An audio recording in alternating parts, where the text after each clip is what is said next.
Welcome to Aspire, and I Have the Right To podcast, where we amplify voices, share stories, and drive change in the fight against sexual assault.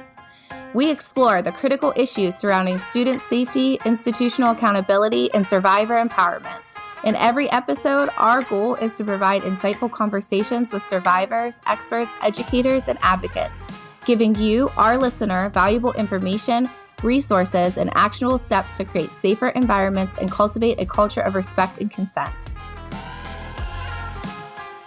Welcome back to Aspire by I Have the Right To. I'm Katie Shipp, Executive Director of I Have the Right To. And I'm Chessy Prout, co-founder of I Have the Right To. We're so excited to be here together with another young voice, high school senior and co-host of the Real Men, Real Conversations track of the Aspire podcast, Gabriel Viscogliosi. Thank you so much for having me on this side of the Aspire podcast. Today, we will be talking with Meg Stone, a nationally recognized violence prevention expert and author of the recently published book, The Cost of Fear: Why Most Safety Advice is Sexist and How We Can Stop Gender-Based Violence. Meg is the executive director of Impact Boston, an abuse prevention and empowerment self-defense organization. Her writing has been published in Huffington Post, Newsweek, Washington Post, Boston Globe, Dame, and Miss. She has received numerous awards for her work over the past 30 years. The Cost of Fear is an examination on the social and political state of gender-based violence and provides practical, research-based personal safety measures from self-defense to active bystander intervention to combat and prevent gender-based violence. We're so excited to talk to Meg about her work at Impact, her journey in the fight for social justice, and practical ways in which we can combat gender-based violence in our lives. Meg, welcome to Aspire. Thank you. I am so honored to be here. I said this before we started recording, but now that we're recording, I'll say it again. I have listened to so many episodes of this podcast. They have brought me to tears. They have made me think. I have forwarded them to my collaborators. And I just love the depth and nuance and bravery in all of the conversations. So the fact that y'all are inviting me on this podcast is a real honor. So thank you.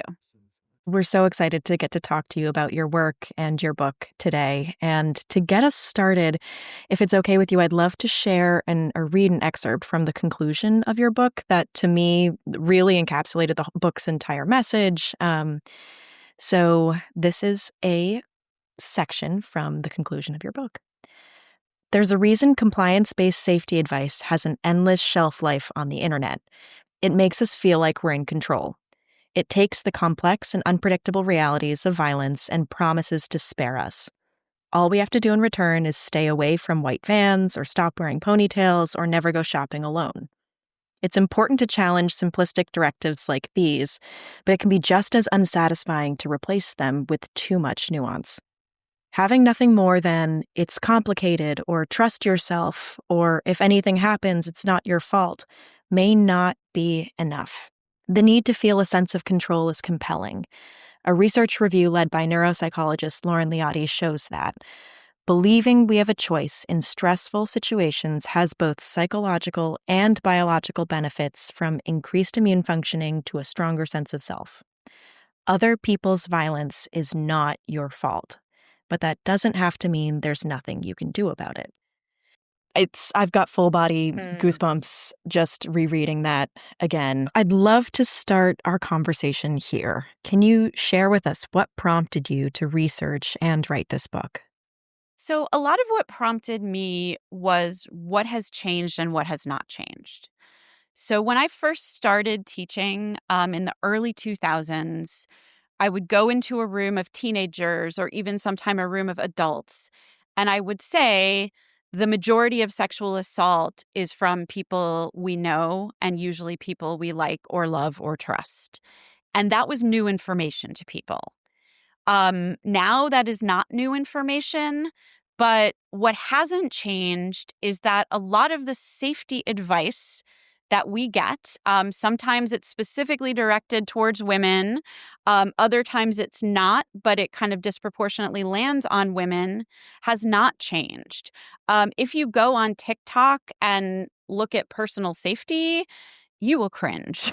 And And one of my colleagues was researching personal safety videos from the 1970s that were targeted at women. And I realized the only thing that has changed is the fashion and the production quality. A lot of the same directives, a lot of the same warnings were being passed off as personal safety advice. Everything from don't park near a van, don't wear a ponytail, an attacker could grab it, shut your curtains so nobody can see you through your windows. And I would go to safety classes or seminars or self-defense classes that were taught from a very patriarchal perspective. And I would get a series of directives, make a pretend phone call and call your pretend boyfriend if a creepy guy is following you. Um, you know, Trim your hedges so that they're at least 6 inches below your window so nobody can hide in the bushes. And this type of safety advice, it's one thing when it's just a regular everyday person giving that type of advice, but it's a really big problem when that advice comes from official taxpayer-funded websites of police, of sheriffs, of other government agencies. Your public health department would never put something on their website saying, don't eat vegetables outside because you won't absorb the vitamins, because that would just be ridiculously baseless, and it would not help people make healthy choices about eating vegetables. But that level of evidence poor advice is on the websites of many law enforcement agencies, some of whom would talk to me and some of whom sent me very curt emails. And I remember being in one seminar and being told that women should draw their curtains and have thicker curtains, and asking a question that I didn't think was a very challenging question. It seemed like an obvious question to me. I raised my hand and I said, what is the evidence that supports that directive? Is there a lot of violence that begins with somebody seeing someone through a window? And the response was incredibly dismissive. It was, we're not going to get into all of that. And then the person kind of moved on, and later the person made fun of me for asking too many questions. And it really made me struggle because for a lot of people, that is the experience that they've had of what personal safety and what self-defense is. And that is not my belief. I really believe that when we hear all of these sort of directives, even from very well-meaning, even from very sincere people, it can become another form of coercive control. It can be someone in authority telling you what to do and what not to do with no dialogue, with no nuance. I live in a very crowded city, and it's a miracle when you find any parking spot. I don't care if it's next to a van, as long as the van isn't encroaching on the other parking spot. So the way that these types of directives miscalibrate our fear really does a disservice. So when we think of the scary person as someone who is having a hard time in their life, someone who is unhoused, someone who is intoxicated, someone who's behaving in a way that's unfamiliar to us, then we miss the actual threatening behavior from someone with a great haircut and lots of grooming products. Somebody who has more power, who has more privilege. And the actual red flag is a lot more simple. You say what you want and what you need. You say what you don't want. And the person acts like that didn't happen and that didn't matter. So the kind of baseless, coercive safety advice that is out there, that's all over the internet, like, unless you hate your life, don't go on TikTok looking for safety advice. It creates stigma in the place of discernment. And people with power, people with privilege who sexually abuse and or who enable sexual abuse within institutions are not held accountable because so many of us are afraid of the guy who's sleeping on the subway. So I really wanted to look at the way that these misplaced, misguided fears are keeping all of us from resisting both interpersonal and more systemic violence and harm. And I really also wanted to draw the parallels between that sort of, I call it safety through compliance. So this evidence poor, not at all fact-based belief that following rigid rules makes us safer, and what I call safety through resistance, which is rooted in feminism, rooted in Black liberation, that connects individual safety to social change and gives people who are targeted for abuse and violence practical, usable skills that live in our bodies that we can use to recognize and resist harm. And so that's the very short answer about why I wrote the book. When I was reading through the book, I was reflecting, especially in that part where you were talking about all the different safety advice. And Chessy, I'm sure you were as well. All the different safety advice I've gotten throughout the years, right? When I was younger, it was don't take candy from strangers. Like you said, don't go near a white van. And the advice that I got before I went away to college of all the different ways to protect yourself, right? Which honestly just gives you anxiety and makes you feel like on every corner someone's about to jump out and get you.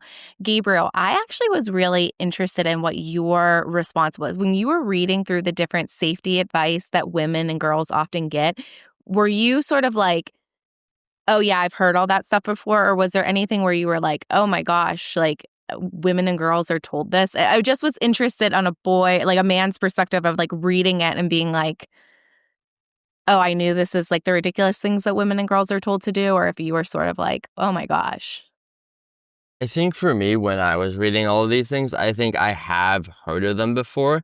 And I think before reading the book, I didn't really read anything that was kind of going against this stereotype or this rationale. And I was just accustomed to it because that's all I was being taught. But then after actually thinking about the reasoning behind it and how there was no real reasoning behind it, you can see how these are just baseless things trying to kind of instill this idea of fear and kind of put down women and kind of just keep that kind of power dynamic, which is obviously very negative for both parties, and how there actually needs to be real resistance based, fighting, or not fighting, but pushing back, as you say in your book, Meg. And also, I would just love to ask a question based off what you were saying, Meg, in your response to Chessy's question. Sure. And that's the term self-defense in sexual assault prevention work can be often controversial. And in your book, you describe practical defensiveness and feminist self-defense as some of many ways to combat gender-based violence. Would you be able to define those terms, please, for our listeners and how you situate them in the overall fight for social justice? Yes. So the term self-defense is so loaded, so complicated, so misunderstood that I just don't, when a stranger asks me what I do for work, I just don't even use that word anymore because I don't know what any number of conversations I'm going to wind up in. Self-defense has a very long and robust history in feminism and in Black liberation. And it comes from the recognition that the systems that are supposed to maintain safety are not dependable and are not something that folks who are marginalized or targeted can rely on. And also, there's another tradition of self-defense, which is something I don't agree with, that's really based on stigma and fear and protecting property and, treating property as more important than human life. So for me, I remember when I first started doing the work that I was doing, I had to answer a lot of hard questions about self-defense. Doesn't self-defense blame the victim? And my answer was, if it's taught badly, it does, because it is so important with any individual skill that is designed to respond to a systemic problem that we have a lot of clarity that agency is not the same as responsibility. Just because I have options, just because I can resist, does not mean I should or I should have. And when empowerment self-defense is taught, we do not tell people what they should do. We present options and choices for what you could do. And we're very clear that even if you learn a new skill, and even if you use it in the future, it doesn't mean that you did something wrong. It means that the person who harmed you did something wrong, put you in a position where you had no good choices, and you probably came from, as Katie described, a life history of having been given bad information about what is a red flag or what is a risk factor. So we want to be very careful to give people practical, usable skills that help them make choices, and more importantly, that help them resist somebody else's effort to coerce them. So self-defense is not about following rules or restricting your life or living in fear. It's about having tools so that you can recognize and discern and resist if somebody tries to harm you or if somebody tries to coerce you. And, we've had folks use these skills, in one of my favorite stories was a person who took an impact class in high school, and then she was in college and she was trying to pledge a sorority type organization, and there was hazing going on, and she just in the moment said, "No, I'm not doing that," because she had this visceral capacity to resist a bullying ritual that was part of, quote unquote, normal college life. So really what, the word self-defense, I don't want to give it up. I don't want to yield it to people who define it in ways that don't further social change. And at the same time, it is a very misunderstood term because it is defined in so many different ways by so many different people. I love how you said that just because you have agency doesn't mean you have responsibility. I think that's such a powerful way of looking at it. And you said something that struck me as really important as well is um, how self-defense can help the bystander be empowered to step up. And Yes. I think that that's really important to know and to think about, because a lot of times you hear self-defense and you think, okay, that's how I'm going to defend myself, but also, defending others as well. Right. So we often go into schools and we educate teachers, parents, and students about sexual assault. And when we're teaching them about that, we talk about the neurobiology of trauma, how the body's survival responses kick in when trauma is happening as a form of self-protection. Many survivors I've worked with when I was representing them in cases involving rape experienced freezing or flopping as a response to what happened. Yet, during the court case or just from other people in their lives, they were asked, well, why didn't you fight back? Why didn't you run away? Which is obviously a really problematic thing for anybody to say to a survivor. Right. But science has shown that it's an automatic trauma response, not a choice. So my question is how do we explain this reality without giving the impression that people could always choose to fight back? Right. And is there any research suggesting that practicing self-defense can influence or alter someone's trauma response? Yes. So that is why being trauma informed is probably among the most important principles of empowerment self-defense or feminist self-defense. It is so important with every skill to acknowledge that it's not viable for every person in every moment. Sometimes it's not viable because of that neurobiological freeze response. Sometimes it's not possible because what people need to do to survive is so complicated. One of the organizations that I interviewed in my book is an organization that works with after-hours janitorial workers who are mostly Latina women, sometimes folks with complex immigration status. And for folks who are surviving on multiple jobs, even if you don't freeze, hitting or kicking your employer might not be the most safe option in a particular situation. Sometimes trauma creates involuntary freeze responses, and sometimes systemic oppression creates untenable and enragingly unfair options. When it comes to the brain and the body, impact, I wrote an article on the neurobiology of bystander skills a few years ago, and I was lucky enough to get to interview Dr. Amy Arnstein, who works at Yale. She's a neuroscientist, and a lot of her research has really documented how it doesn't just have to be trauma, but any stressful situation takes the cerebral cortex offline or compromises the cerebral cortex, the part of the brain that makes all of our good decisions. It compromises that part of the brain more than other parts of the brain. Other research by one of her colleagues has really established that when people are under stress, what we do is we default to our habits.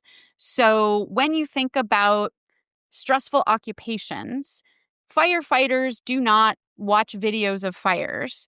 They train in fire simulations so that they develop the habit under stress to be able to do what they need to do to fight fires. So that is why in the impact methodology, we train in realistic simulations. So people actually, the way you would learn how to swim by swimming, the way you would learn how to ride a bike by riding a bike, you learn how to resist by resisting. You find your voice, you find the power of your body. And we've actually had several of our programs researched, primarily my collaborators in New York called Prepare, that Gabriel might know from some of the other schools that have Prepare programs. What folks have found in that research is that learning trauma-informed self-defense actually reduces a lot of PTSD symptoms. It is a healing intervention for a lot of folks. It reduces anxiety, it reduces rumination, and one group of college students in particular, and this is a finding that fills me with joy, who were survivors, increased the number of dates they went on after learning the skills. So I'm not just about, preparing you for the worst case scenario. I want you to have a great life, and I want you to go on as many dates as you want to go on. And I want you to go to any party that looks fun or interesting. And I want you to feel good about leaving and helping your friend leave whenever you want to leave that party.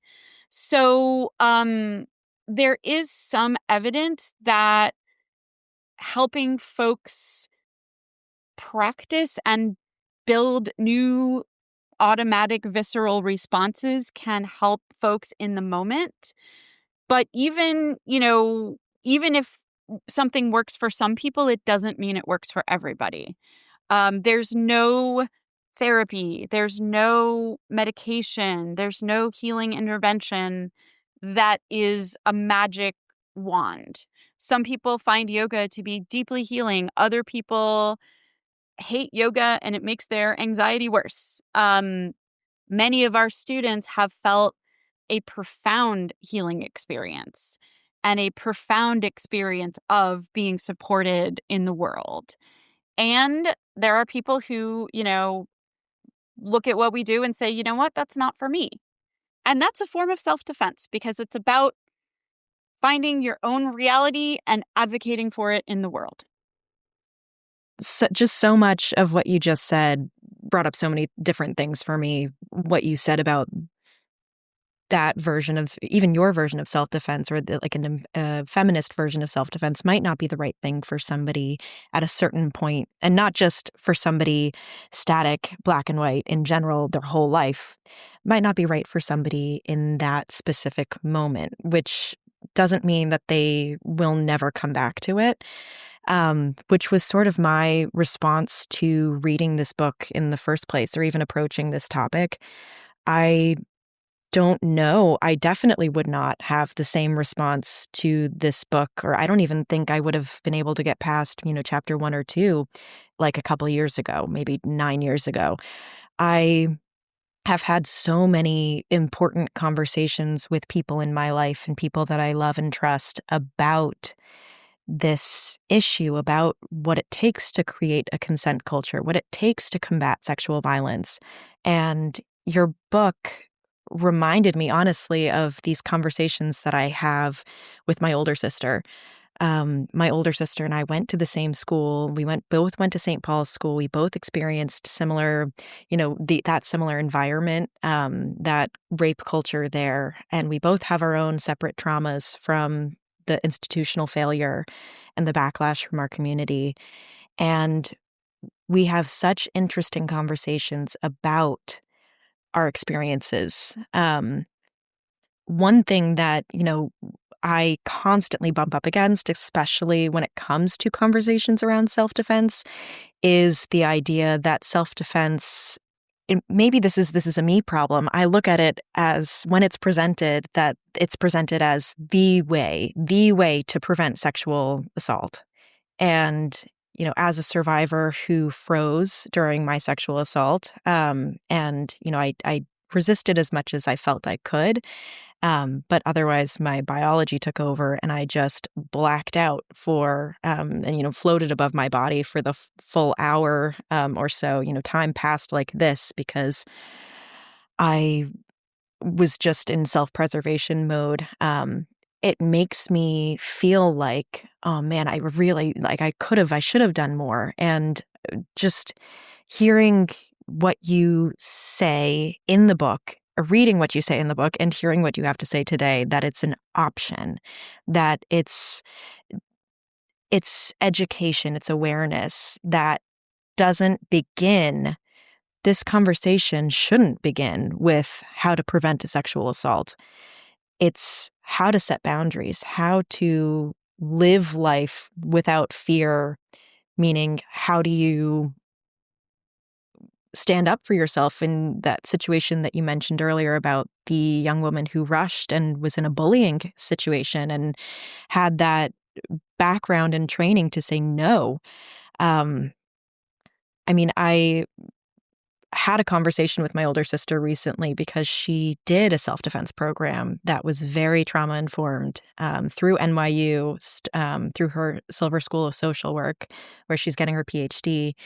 And it became like a game the rest of the weekend, the 4th of July weekend. We were all together, and anytime we wanted to say the word no, even in a casual setting, we would fully take up space and say no, and even put your hands in front of it and say no, and not just not as a joke, but to actually practice. It's okay to say no, be loud, and be proud in it. And no doesn't have to be a hurtful, harmful word. And so that sort of warmed me up to this book and this conversation when I remembered, the first sexual assault I experienced the first night of school at St. Paul's. And I was told by my dorm advisor, when somebody comes up behind you or when somebody touches you inappropriately at this dance, have a little keyword with your friends and, have them pull you away from the situation. When all I really wanted to do and wish I could have done is turn around, put my hands to that person's chest and say, no, get away from me. And so I think it's just the conversations that you're having, the way that you're creating that gray space and room for creating what self-defense means to you is so important. And I was wondering, and after this long spiel, have you ever come across in your trainings or in your work, people like me who have frozen during assaults and who might still carry that shame and blame about freezing, and not even from anybody else, but just from ourselves? Like, I know, I should have, I could have, I blah, blah, blah, which, at the end of the day, it's not our fault. This is the result of the actions and the will of somebody else. And I love when you wrote, when somebody else's sexual desires eclipse another's limits. Can you speak to us about any experiences you might have had talking and reaching people who might have a reaction like that? Sure. So first of all, I want to hang out and become an honorary member of the Prout family after Please, yeah. after hearing about. I want to spend July 4th yelling no every time I don't want more potato chips or Mhm. I don't need more sunblock. That sounds amazing. So having listened to a number of episodes of this podcast, plus hearing that story, sign me up. But on a very and the other, I'm going to answer the question, but Chessy, I also want to acknowledge the incredible impact that you have had on the work. Young women at schools like St. Paul's have been experiencing what you experienced probably since they let girls into St. Paul's. And probably a lot those first few years. I don't know what those years were. And people like me have been in different elite private schools having hypothetical scenarios that the students related to a little bit and kind of dismissed because it wasn't about them until the year that you made the amazingly brave choice of actually trying to get some accountability in any way that you could. And because of your bravery and because of your willingness to endure all the stuff you should not have endured, there is a generation of teenagers who don't think this has nothing to do with them. There's a generation of teenagers who say, oh, St. Paul's is like my school, or this could be us, or, oh my gosh, I got to check myself the next time I hook up, or it's okay to resist. So I just want to acknowledge that. And I think one of the differences between empowerment self-defense and the more sort of patriarchal or victim-blaming approaches is that we really understand our work as part of a larger movement. Bystander intervention alone will not stop sexual violence. Law change alone will not stop sexual violence. There is no one intervention that will change the course of this culture. And the unique problem with sexual violence is that it is so easy to say you're against it in public, even if you do it in private. So the reason why empowerment self-defense is part of the change strategy is because so many of these assaults are committed in private. So the bystander is not there. The law applies, but nobody's paying attention to it. Or the attitudes that people know they should say in public may not be what they really believe. So the disconnect between public and private is a part of the harm. And I think one thing that really moved me a lot about the first episodes of this podcast was sort of that disconnect between the image St. Paul's projects of itself and how people treated you when you returned to the school. And So I just want to, there's no way I cannot imagine what you went through and how traumatizing it was. And I have personally witnessed the ways that young people think about this issue differently thanks to you. So I will say that. And not any young people, but young people who attend schools that are similar to St. Paul's. In terms of the rest of your question, which I'm now trying to remember, I think you asked about sort of that struggle around freezing. One of the most important realities of empowerment self-defense is that sometimes it is not necessarily about prevention, it is about healing. Sometimes it's about intervention. So it's sort of, to get all public health, it is primary, secondary, and tertiary prevention for different people at different times. One of the survivors that I interviewed for the book that really made me think a lot and was one of the best interviews I did, which was a person named Bridget who encountered self-defense at the age of 80 after lived through many decades of abuse and trauma in her childhood. And for her as a survivor, knowing it wasn't her fault was incredibly helpful, and it was not restorative. It didn't bring anything back to her. The way that sexual assault takes away your agency, some of the types of interventions that don't center the survivor can take away your agency too. So for her, like, being told it wasn't her fault was, a huge improvement on being told it was her fault. But at the same time, her body and her emotional reality was not touched by that.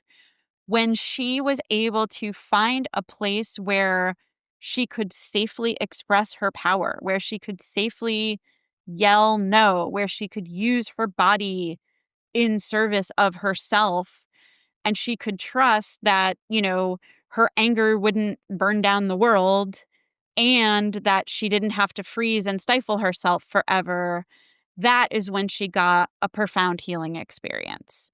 So, like every other strategy, like educating young people about consent, like changing organizational policies, like protest, like legislative advocacy, this is a very complex problem because it is so deeply marbled with the most intimate parts of our lives and the most mundane parts of our lives. Sexual violence lives, in the place where we brush our teeth, in the place where we go to school, in the place where we buy our groceries. And so we need to shift the power imbalances that cause or exacerbate it in all of those intimate spaces, as well as in the most public spheres of our society. That's so amazing to hear about, Bridget's story too, about how the journey towards healing and restoration is never really over. It's a journey. And, I was remembering when I moved back home after I left St. Paul's, I discovered boxing for the first time, and it was title boxing. It's not sparring. I wasn't with another person. I was just punching a bag, but it was the one exercise that I just would never tire of. And I still, like, every once in a while, I'll go down to our basement where we have a punching bag and I'll just go at it, and I never stop. And I think hearing Bridget's story and then remembering that part about my healing journey is a great reminder that, these things take time. It takes time for people to come to the realization that, practicing self-defense might be helpful, because if you suggest it, the day after an assault, that might imply to that person, oh my God, they think it's my fault. They think I need help protecting myself, X, Y, and Z. So I think it's an important reminder, especially Bridget's story is an important reminder, that we can live by example. We can give people options, show people what exists out there, but the survivor needs to make those decisions for themselves. And my mom always says, don't should on yourself or don't should on other people. And I think people have to come to these realizations on their own, which is really hard to watch sometimes if you're like, I know this would help you. I know like you would really, really benefit from this. It's like telling somebody to go to therapy. It takes like that adds years to the time that they're going to delay the more you tell them. So putting this information out there, I think a book is an incredible way to do that, because people can come back to it when they're ready. Is just another powerful example of resistance. So thank you, Meg. And I love like listening to the way you talk about boxing. Like at that time in your survivorship, I could imagine, like if you were to have taken a boxing class where you had to spar with another person, you would be negotiating consent constantly. And you would be, there's nothing, I do some martial arts training, and it's just so the complex consent negotiations that exist when you are striking or physically wrestling with another person are next level. And I think for a lot of survivors, that step of like, I need to access my power, I need to access my rage, and I need to do it in a way where I'm the one that has all the agency. And like a bag isn't going to get injured. A bag doesn't have physical limits. A bag, doesn't have their own boundaries. So you could just punch that bag any way you needed to punch the bag. And when I hope the instructors were supportive if you ever needed to stop or take a breath or modify. So it was all about you undoing the harm that both the individual young men and the culture of St. Paul's caused you. And again, like I just want to acknowledge that every intervention is right for some people and wrong for some people. And what makes it trauma-informed or feminist is respecting and supporting that agency and choice, particularly when that agency and choice involves challenging a person in authority. My favorite moments in the classes I teach are when my students look at something I've demonstrated or something I've said or suggested and said, nope, that's not for me. I would never do that. Or I don't want to do this, I want to do that. Or this hurts my arthritis, I need a different technique. Because that is the skill of resisting, rape culture or compliance culture, or there's many names for it out there. The ways in which I call it in the book toxic compliance, the times when we're in environments in which a leader's power or a group of leaders' power, or in the case of an institution like St. Paul's, the organization's image is more important than other people's well-being. So the more we resist that culture, the more we have the tools to resist that culture under stress, the greater potential we have around creating change. Every time I talk about these topics, I always think about my kids. And I have young kids. And even before I got into the work at I Have the Right To, with I Have the Right To, we're going into schools pre-K through, college, university level. So I'm always thinking about how we can incorporate it into our work. But also personally, I'm always thinking about my 4-year-old and 8-year-old. And I think I'm one of the only parents in my school district that sends my kids off reminding them that they can say no, and not just to their peers, but to the adults in their lives too. Like before my son started kindergarten, I said, my daughter isn't in school yet, but my son, I said, if a teacher tells you to do something that makes you feel uncomfortable, I don't care if it's the principal, I don't care if it's a police officer, I don't care who it is, you can say no, and you can keep saying no, and you can tell them to call your mom until they call me, and you'll never ever be in trouble. Mom and dad will always be on your team, and we will figure it out. But you, just like you're allowed to tell a peer no, you're allowed to tell the adults in your life no as well.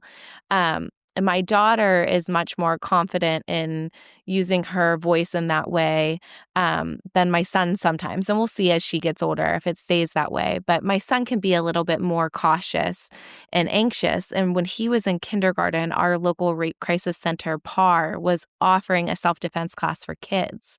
And I thought, wow, that seems interesting. I'm going to take him to that. I had no idea what to expect, but I thought it would be beneficial. I had worked with PAR in the past before and had liked the programs that I had worked with them on. But most of the class was focused on using your voice. Most of it was really that empowered no. Like you were saying, Chessy, saying no, standing firm, standing up tall, maybe putting your hands in front of you and really saying no. And then after that, they went through sort of the steps of you say no.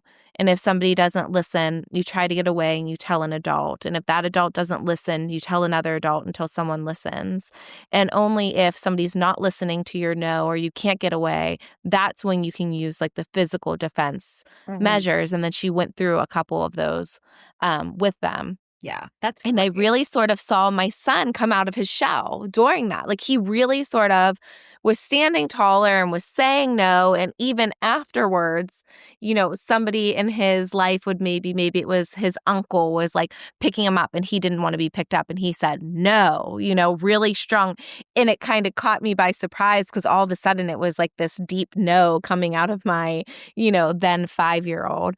And I left that session at PAR really thinking like we should do this for everybody, including kids. And I don't think that people often think of self-defense for kids. So I just want to hear your thoughts on this. What's the age that you think we should get started? What techniques do you think are beneficial for younger kids? How can we incorporate it in for middle school and high school kids as well, but also those little ones, like those preschool, elementary kids? How important is it and what can parents and educators do? Yeah. So, I mean, basically be like you is the answer. Because I just want to acknowledge how amazingly powerful that gift that you've given to your kids is and how rare that gift is. You have given them the gift of real information about abuse in a way that presents it as loving and supportive and not terrifying. So many parents are hesitant to talk to kids about abuse because they have this idea that they're talking about abuse, but you're not talking about abuse. You're talking about your body is your own. You get to say no to adults. It's always a line because they don't get to say they won't do their homework or, if they don't do their homework, they choose the consequences of that. But if what you're doing is you are planting the seeds that resistance skills and self-advocacy skills are relevant to adults they know and adults who have power over them. And that is so much more fact-based than a lot of the stranger danger messages that I grew up with and that kids today still get. So what you are doing is you are giving your kids concrete, practical skills, and you are staying present as the parent who is truly in charge of your kid's safety. We always say that a safe adult is an adult who respects your boundaries, who doesn't tell you to keep secrets, who helps you when you have a problem, and who backs you up if another adult hurts you. And a lot of what we do when we teach kids is we have them practice getting help from a safe adult. We also make a point that everyone's safe adults are different. So some people's parents are their safe adult. Some people's teacher is their safe adult. So we never say, tell your parent, or we never make an assumption about who in a kid's life is going to be their safe adult. So I think kids having the skills to recognize something that doesn't feel right, voice a boundary, and then watch as the adults around them respect that boundary creates for those young people an expectation that the good adults respect their boundaries. And, that is such an, like, I want to teach a bunch of kids who were raised like your kids. Like, that sounds like the most fun class in the world. Oh, thank you. But I love that idea that, it's not about like fancy choreography from an action movie. It's about your voice and advocating for yourself and speaking up and getting help. And that can be taught at any age. And the way that, like, we're not in a lot of elementary schools. We have a children's curriculum, but the bulk of the work that we do is sort of middle school through adult. And I think it can be relevant at any age. And I think, like any meaningful skill, it should be taught multiple times at multiple ages.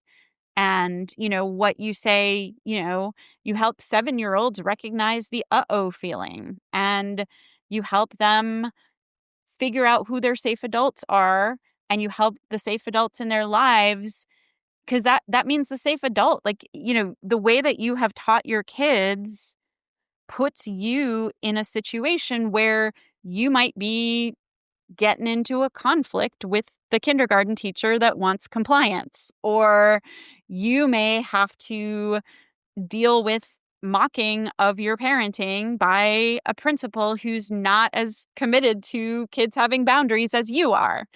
And that skill set is a lot of what we teach. We teach adults to have challenging conversations with other adults. We work with educators and we give them a scenario in which one of their colleagues is, patting a student's knee. Like, that's not automatically a huge red flag, but it's a very orange, yellow flag. So how do you intervene? How do you start that conversation? How do you stay calm and present in the face of defensiveness or minimizing? All of this is rooted in empowerment self-defense skills. All of this is rooted in safety through resistance. I think I agree with so much of what you just said, Meg, and I thank you so much. And I wish just as that all of that was taught continuously through high school and middle school, and just I think for both genders. And I think You say all genders, that's what I meant. Yeah, all genders, because I think it's often targeted towards just girls and women because they think it's just that, okay, and that I think just targeting it towards solely women makes it seem like it's just not a guy's issue at all and they can just ignore this completely and it's okay, I'm not a part of the problem, so I can just ignore this, when I think often a lot of boys want to help with this solution, but they're often just told, just don't be a part of the problem, when I think instead it should also be targeting on how can you actually not just not be a part of the problem, but actually be an active upstander and learn how to combat it and flip it, since men are usually at the root of this issue. And it's not on the victim's fault. It's actually the other way around. And that's how it should really be focused. So I would ask you, how would you encourage more boys or men to be involved, and how can they be involved? So instead, it kind of flips this narrative to make it a whole group and collaborative effort to really stop this from continuing and just being a continuous practice and education, rather than it being more one-sided, so everyone can be included to really stop what's happening. Right. I think that is a really important point. We teach 10 girls for every boy we teach. And that's not our choice. That's parents and school administrators' choice. But we do teach a lot of groups of boys, and there are some schools where we're part of their health class. So we go into an all gender or a mixed gender class. And I think one of the things that is so important in our approach is that, just like girls get messages that, every van and every hairstyle and every beverage is, radioactive, boys get messages that they're invulnerable and they don't have to worry. So a lot of the reality is that, you know, if no one's teaching boys how to set boundaries, if no one's teaching boys how to recognize coercive behavior, if boys are not getting the education to be tuned in to what their wants and needs and limits are, then it can be harder to be not only part of the solution, but just a person who's having a good life, if you're, like I remember we do this exercise at the beginning of some of our classes, which we ask them, the first day, like, what safety messages have you gotten from anyone, adults, media, tell us the safety messages you've gotten, whether you agree with them or not. And when we do this with a group that is mostly girls or all girls, it's like a floodgate opens and every message I've heard a million times, the fake boyfriend on the cell phone, the white van, all the greatest hits of bad safety advice come out. And when we've done this exercise with boys, it is usually only boys of color that have anything that they've been told.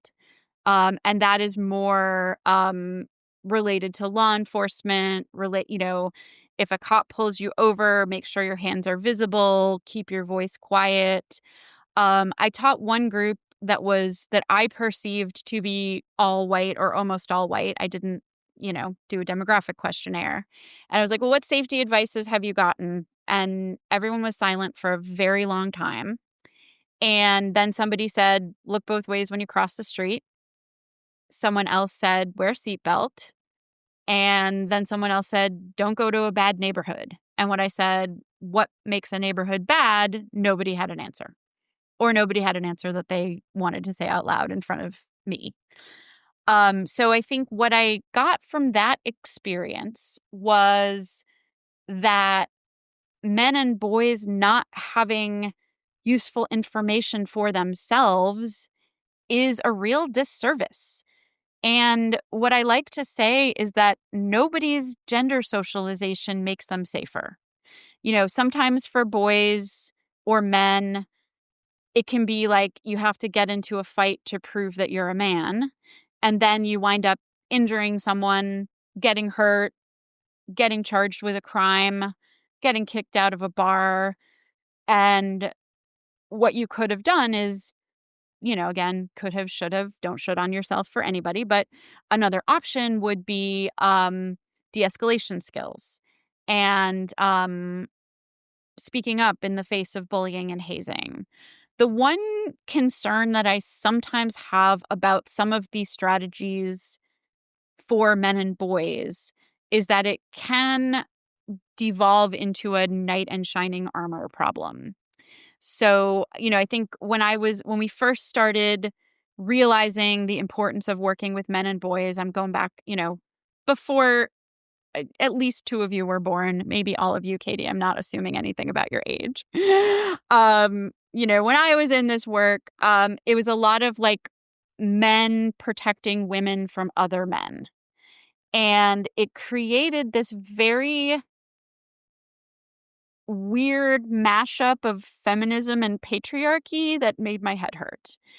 And so what I feel very hopeful about and what I love about the episodes of the Aspire podcast, Gabriel, that you have been working on that are focused on healthy masculinity, is that it's as much about men's vulnerability, men's healing, men's self-reflection, and not just about being the savior that punches out the rapist. Because whether you're the rapist or the savior, the person who is targeted for that rape is still not given any agency in that narrative. And that is really one of the biggest cores of the problem. I couldn't help but think also, Meg, when we're teaching young people or people in general to say no, I feel like we're also teaching the flip side of them listening more to when other people say no to them. Yes. I mean, it seems like it's a natural thing that people, oh, now that I'm empowered to say no and I expect people to listen to my no, all of a sudden maybe I'm paying attention to other people's no's more. Do you feel like you find that in the programming? Yeah, that is very true. And also people inviting boundaries. Um, this is something Impact does a lot of. We haven't talked about it much in this podcast, but a lot of the work that we do is really around shifting the sort of toxic power imbalances in organizations and particularly in workplaces. So, a lot of the work that we have done in different types of workplaces is have people think about a time when someone who was above them on the org chart made it easy to set a boundary and a time when they made it hard to set a boundary. And so we generate these lists. The hard to set a boundary list is always longer and always comes quicker. And so we think about how people who have some power in a situation can invite boundaries, can respect boundaries, can give people a repeated experience of their limits and their boundaries being treated like they matter. Because so much institutional response to sexual violence is very performative. And, performative is kind of the name of the game. And, it's either like they do what the lawyer told them to do, or they put the pretty poster up and don't change anything internally.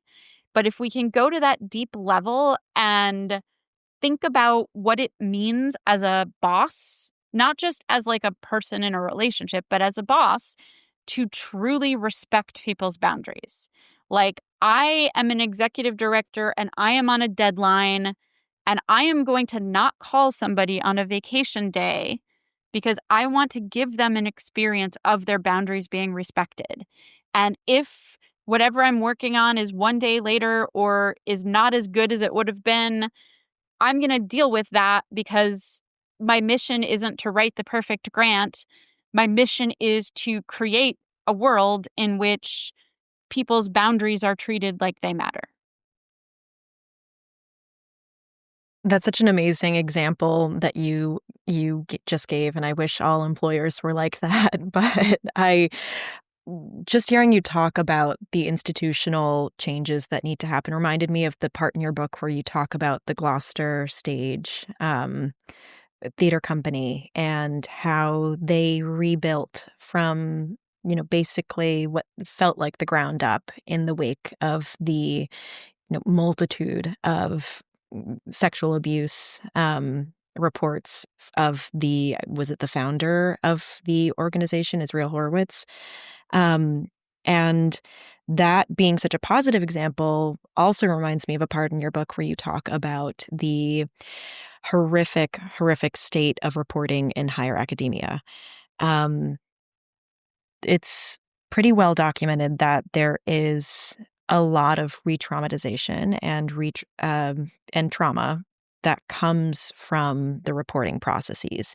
No matter what the the situation is, if you get a wonderful detective who is trauma informed and believes you and supports you, there are still so many areas in the system that leave much to be desired when it comes to being victim centric. And so I wanted to ask you, and I ask anybody with experience this question: in your research, in your work, have you come across or been able to imagine a less traumatic reporting system? And does it involve mostly institutions, individuals, both? Is there like a dream world in which you could imagine a reporting system or a responsibility system that does not solely rely on the survivor's voice? Right. So I chronicled a lot of institutional harm in the early parts of my book, so it was very important to me that I not leave the reader with this impression that nothing good is possible and we're all, we're all doomed and all they can do is, you know, take a self-defense class and hope for the best. Like that's not enough. So I worked really hard to identify organizations that were doing really good work around repair. I reached out. I know some of the national leaders in the prevention world. I reached out to folks and I was like, I want you to give me a long list of organizations who are really doing a good job. And there is no long list, sadly. Um, but I really felt that it was important to tell the story of Gloucester Stage Company because they are such a powerful example of what you can do to truly repair past abuse and prevent future abuse. Just to be clear, I talked to some other organizational leaders who had done some very impressive work around repair, but who had all signed a bunch of legal documents saying they couldn't tell me anything. So they're not in the book because I did an interview and this very, very kind man who had done a lot of work in his organization gave me the vaguest, most meaningless answers to my questions because of the NDA he had signed. And that is the reality of our litigious society. But I want to talk about Gloucester Stage Company, and I feel like I have more ideas about the prevention process than the reporting process. I hope that people more brilliant than me can give you good answers, Chessy, because um I have more inspiration around sort of the institutional courage that leads to prevention. So I'll talk a little bit about Gloucester Stage for listeners who are not familiar. Gloucester Stage is a theater company in Gloucester, Massachusetts, which is basically a beautiful town that's like on the ocean, feels like the end of the world. And it was founded by a well-known playwright named Israel Horowitz, who's written like a bazillion plays, some of which had been performed on Broadway.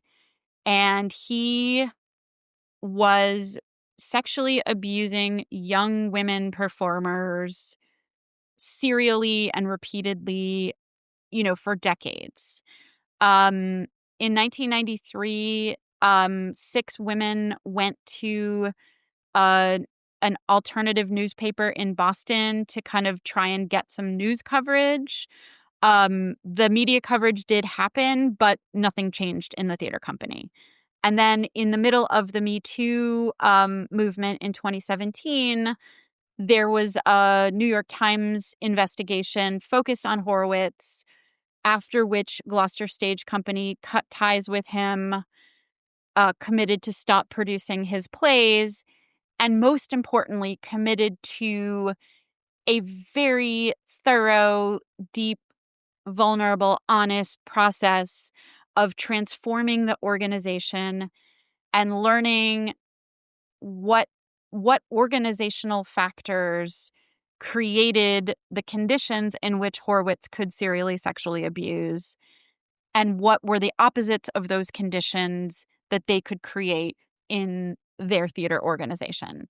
And unlike, some of the other folks that I tried to interview, um, I interviewed 5 different people from Gloucester Stage, ranging from somebody who had been an actor in the 90s to the board president who led the organization through their transformation, to the managing director, Chris Griffith, to freelancers that had worked, like after I talked to the management, I was like, you know what? I'm not going to believe this till I hear it from freelancers.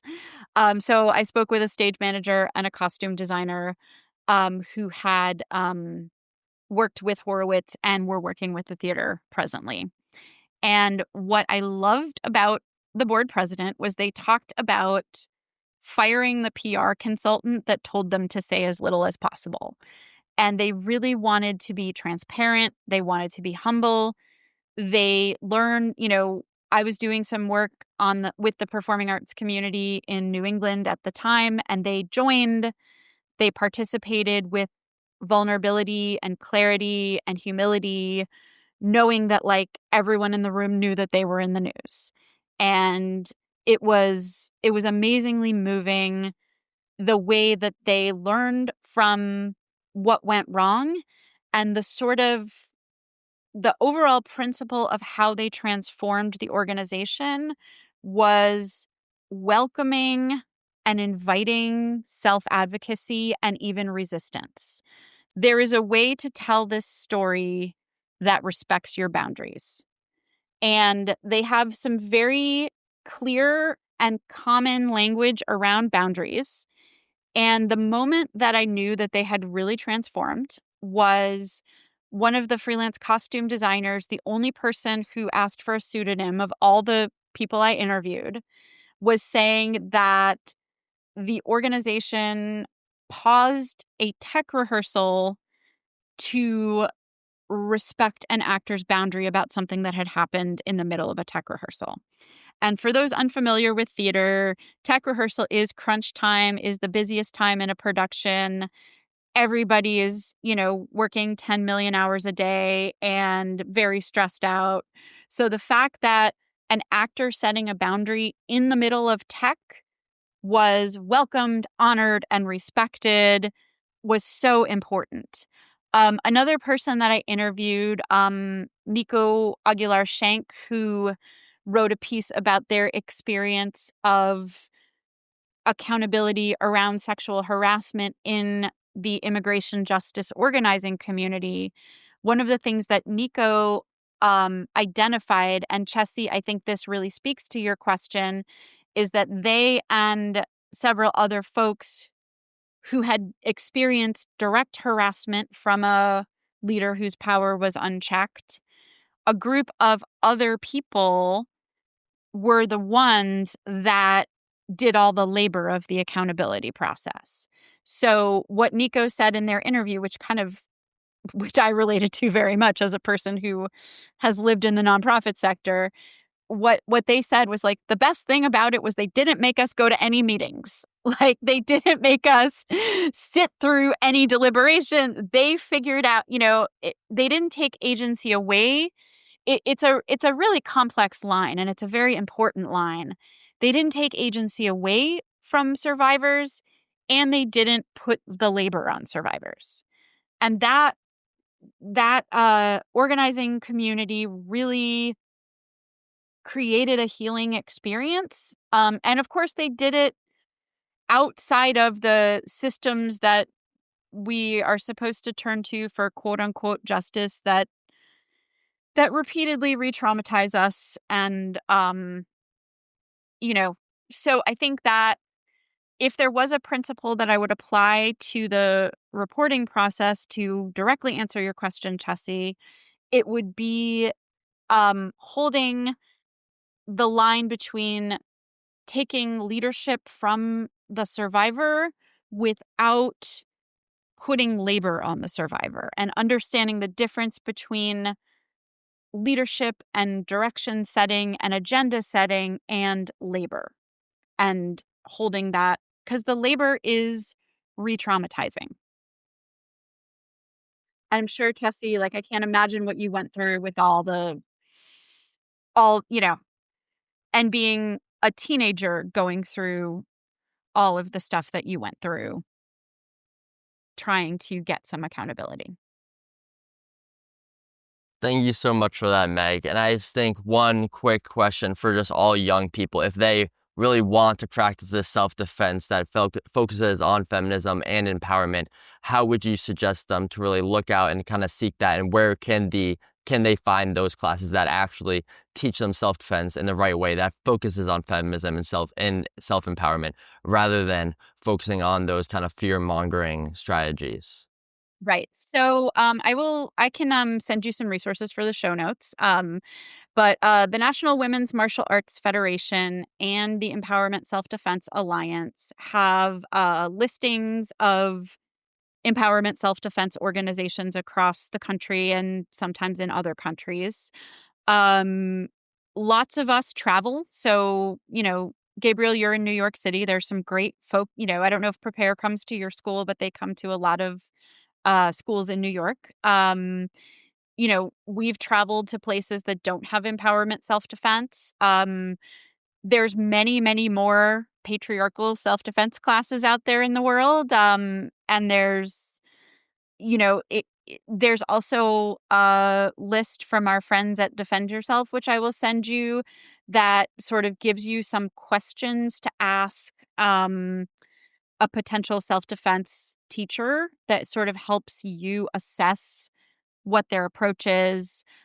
Katie, your kids could have been given a scary lecture about stranger danger and told to check their Halloween candy. But instead, they were taught how to use their voice. So it is really important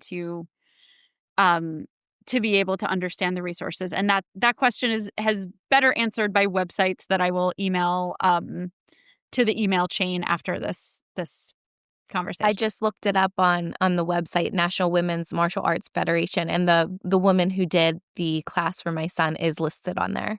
So it makes sense why she did it the way she did it. Yes, and it's so, it's like anything else. There's not one kind of yoga. There's not one kind, there's so many different approaches, and you just want to find the one that is truly grounded in the facts and truly grounded in the evidence. That's awesome. Thank you so much, Meg. And, as you know, our organization is called I Have the Right To. Almost 10 years ago, I introduced that hashtag as, my sort of way to start some sort of empowerment movement in the aftermath of my sexual assault. And it's grown. I'm so proud and grateful that it's grown as a way to empower young people to claim, people young and old, to claim their rights and advocate for safety and respect, not just for themselves, but for other people as well. And so we ask our guests this at the end of the podcast. Could you complete your own I Have the Right To statement in a way that feels meaningful for you and share why you chose it? Mm-hmm. I have the right to resist. And the reason that I chose that is because it is both about my bodily safety and the climate that our country finds itself in right now. And the importance of speaking up, of challenging the way that fear-mongering is creating stigma that is harming immigrant communities, trans communities, so many other communities that are disproportionately likely to be victimized, not disproportionately likely to hurt anybody else. So I have the right to resist will be mine for today. Meg, thank you so much for joining us today. Hearing your research and real-world examples reminds us that knowledge, preparation, and empowerment can make a difference, even in situations that feel overwhelming or out of our control. Absolutely. And sharing our personal experiences today, from navigating difficult encounters to learning how to stand up for ourselves, shows that while the world isn't perfect, change is possible. It's about giving ourselves and each other the tools to feel safe, confident, and respected. Listening to this conversation makes me realize how important it is to speak up, act, and support one another. Even small actions can shift the culture and make our communities safer for everyone. So to all of our listeners, whether you're a survivor, a parent, an educator, or an ally, know that your voice and actions matter. The courage to set boundaries, to help someone in need, or to challenge harmful norms can create real change. And always remember, you have the right to. Thank you so much for listening. Like and subscribe to the podcast on all platforms. And if you enjoyed today's episode, please give us a 5-star rating and tell your friends about Aspire. Follow us on social media at I Have the Right To. Learn more about our student and executive programming at our website at ihavetherightto.org.